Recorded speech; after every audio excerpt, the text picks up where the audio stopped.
Hey, what's up, everybody? BDO 44 coming at you in another video. All right, so I was listening to Trevor Lane right now, and he was making the case for the Lakers acquiring Buddy Yield and Miles Turner. And while I didn't necessarily see the same angle that he did in terms of how he got to where he was going, because essentially what he was saying is you don't want to necessarily free up cap space for this upcoming summer with the intention of just going all in on the free agent pool because it's not as good of a free agent pool as we would expect. And he named off some of those names, and it said most of those attractive names would otherwise be going back to their home teams more than likely. So we would be left with the rest of the pool, as to which it didn't look like the greatest combination of players to bring to this core. I agree. After looking at the names, I definitely agree. The best name I saw in there was probably Fred VanVleet. And if I'm the Toronto Raptors, I'm not letting him go. I've been paying him all this time. We've won a championship together already. He's only getting better. He's an excellent player. So I don't imagine he's leaving there. I don't see no reason for him to leave there. So that's the end of that. And then you look at like Kristaps Porzingis. That's a nice player, but with his injury issues in history, I wouldn't want to pay him at cost. Absolutely not. So it's like those are the type of things. Chris Middleton, someone who's hurt right now, someone who's hurt a lot, but when he's healthy, obviously NBA champion, one of the best pure shooters in basketball. So, you'd love to have him, but is he leaving Giannis? No. So these are the type of things you're looking at and you're saying, all right, James Harden at the top of the list. He's hurt right now. Do you want to pay costs for James Harden? Absolutely not. Is he leaving Philadelphia? Probably not. So these are the type of things you're just like, okay, what are we more than likely to be able to do with the cap space? Now, where me and him part ways in regards to that is he didn't really see any point in reserving the cap space beyond that. In my mind, no. I still want as much cap space as humanly possible because I can get more creative with that cap space than he described. I can definitely take on, say, a Julius Randle and ask the New York Knicks for 2 picks, as to which they should be obliged. Or say, hey, New York, you want to reset your timeline and get some of these bad contracts off your books? Fine. I'll take both of those bad contracts. Russell Westbrook's about to come off the books anyway. You don't have to do nothing. Just give me some picks and give me Julius Randle's contract and Evan Fournier's contract. And we will just play those out for the next couple of years while we tank it out. As to which we'll have those New York picks. Maybe they'll be good, maybe they won't. We won't care because we just need the quality of talent. We can make other trades with Anthony Davis and LeBron James to get us better quality picks. But for now, we can use that open cap space that we're creating with Russell Westbrook leaving to acquire contracts that are not desirable, that get us assets that will be tradable and picks that we can draft that give us those homegrown Lakers that are wonderful scouts, can handpick and ultimately be of higher quality than these excellent lower quality guys that they keep handpicking. Can you imagine what we would be able to do if we had lottery options with these scouts? We would be picking the best players possible. So I already know that. We just need to get them picks. And that's the sad thing about it. It's like Lakers got the best scouts in the world and don't have any picks. I know those scouts are sitting there like, man, we need to get our butts up out of here and get to Oklahoma. We need to get somewhere in Detroit where they got all the picks so we can use our talent to actually pick the players that are of the quality that we can pick. You know what I mean? Because that's what I know. And like I said, the guys that we're using, they're not reflecting of our scouts at all. The guys that are on the floor are clutch clients. And we know that. We didn't draft none of them dudes. The ones we drafted, we're happy with. You know what I'm saying? The Max Christie and these guys, we want to see more of them. It's these clutch guys that are not so much. And so it is what it is. That's why we move on in our mindset at this point. We're cool. We're already past that. We're just hopeful we can get the right trades in place. And that's what this is about. Moving on. Bringing in Miles Turner, in my mind, it's not necessarily moving on, because he's somebody who's going to propel you to being a better team, as to which you're a better team. You're not moving on. So for me, I'm looking at Miles Turner and I'm still saying, no, I'm not. I'm giving away assets to bring you in. Or no, whether in this scenario, signing you in the offseason at cost, which is going to be like $20 million a year to bring you to Bron and AD and then just build our core that way. I just don't think I like the size, right? But then I realize those are 3 old bodies going up against youngsters. real good youngsters. Like, you're just not going to have a chance. You're going to go up against Orlando, they're going to get pushed around. Yeah, they're going to be big, but old Bron, AD a year from now, and Miles Turner who's had injury issues. Yeah, no, those are names. That's not actually real advantages. You're going to go up against young 19-year-old big dudes like Jalen Duren, and they're going to dunk all over them dudes, hammer all home. It's going to be ugly. It's going to be really, really bad.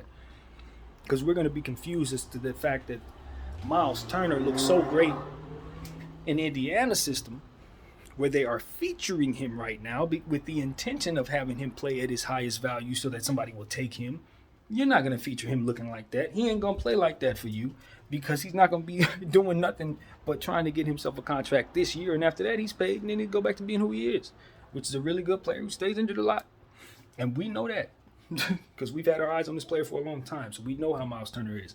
Last year, he played just like he did right now at the beginning of the season. You know what happened? He got hurt right after that. So we knock on wood. We do not want him to get injured. We want him to stay healthy, especially in a contract year. But the point is, we're going to adhere to what history has told us in regards to this player.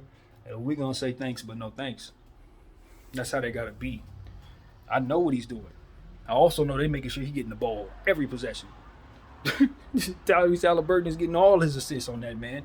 And Buddy Hield. They only featuring those kids. Or those players, rather. You know what I'm saying? So I'm not... No, I know what the Indiana Pacers are doing. They're trying to hurry up and get those guys off their team so they can move on and do what it is that we're doing, which is trying to get a youth movement going for ourselves and get some picks to try to get some good players.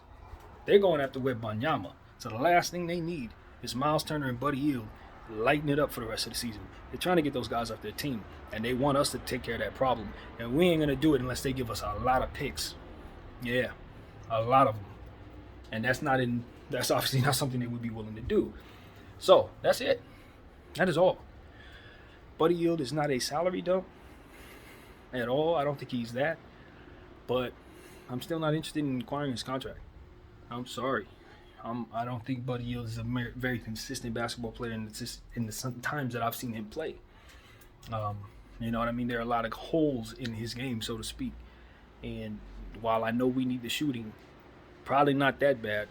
Not as bad as we're going to need to make sure that we have more other elements in place that probably not going to be in place because of his contract. So that's what I understand. The reason why we want Buddy Hield on this team is because he's a Rob Pelinka guy. Same dynamic that we were doing with Bron. It's a power struggle. So this romanticizing about having Buddy Hield, it's more politic ball. That's all it is. So I'm cool on politic ball. Give me the pieces that fit for reasons that make sense for our future. And that means picks and giving more power to those scouts, as I said. Period. So that's where I'm at with it, man. That's what I have to say. I don't want the Lakers to do anything but get us future assets, acquire future assets at all costs. There is a lot of merit to what was said about making sure that players are good enough to get better. That's one of the things that Trevor Lane said that is the must. That is a must and is the most important aspect of bringing in someone like Miles Turner. That's what he provides. Essentially, at least you know the guys you're running on the floor can play up to a 37 point per, game level. You see how he's putting up points right now? We are having a hard time featuring our guys to be good enough to say, oh, look at how well he's playing, let's go get him. That's what's happening there. So, of course, they're in a position that we're not based on that dynamic. Is so us acquiring talent of that level will allow us to overcome that dynamic and have attractive players to get rid of. And that's what it comes down to. We need to improve our overall talent level for that reason. So I see the angle. We just need to make sure that those pieces, for the time being, aren't misevaluated in terms of what it is they're supposed to be, based on the situation they're in and what we're bringing them to. We are a team that has historically dropped the value of players based on how they're put on the floor with us. So it's like, yeah, he's doing what he's doing for them. Once we bring him to this system, are we sure he's not going to look worse just like everybody else? Think Kuzma, think THT. Only people who really excel are the shooting guards, right? Everybody else around Bron and AD, they tend to look worse. So We need to keep that in mind as we find ourselves in situations where we're acquiring talent with the intention of trading it. Make sure you know that the system you're bringing them to will make them look better, none or worse. Things we must be honest and accountable for. So it is what it is, man. That's why I just hope Jeannie knows what she's doing in allowing Rob to take care of all of this, and allowing Braun to be in place while all of this is happening. Because as long as we're making moves with those folks, I just feel like they're gonna continue to do politic ball stuff. That's how they know. That's how they move. And I don't know why else we would believe anything else would be coming. You know, these are politicians. What we need is basketball nerds, people who know the X's and O's of putting great talent on the floor. Then what you need is someone like Rob to help execute, facilitating those moves. But you don't need to be the one picking the players to be on the floor, and it doesn't need to be some management system funneling you talent that is limited in nature. That's just trash. It's garbage. So that's pretty much what I gotta say, man. that is what I have to say. That's what I believe, and hopefully the Lakers can get their act together. That's what I got. Video 44. Thank y'all for watching.